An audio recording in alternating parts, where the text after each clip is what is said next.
Here I have Doogee X55, and today I'm going to show you how to wipe cache from this device. So first of all, you have to turn it off by holding power key.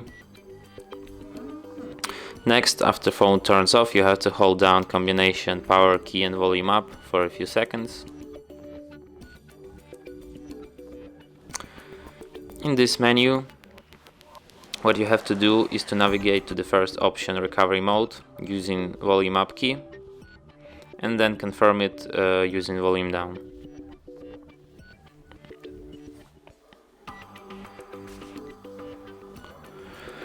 When you see this Android image and no command message on the screen, what you have to do is to hold down volume up and press power key once to access next menu.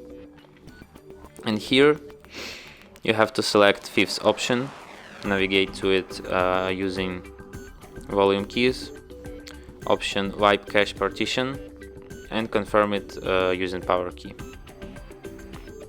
After the message cache wipe complete appears, you can select the first option, reboot system now, to restart your device.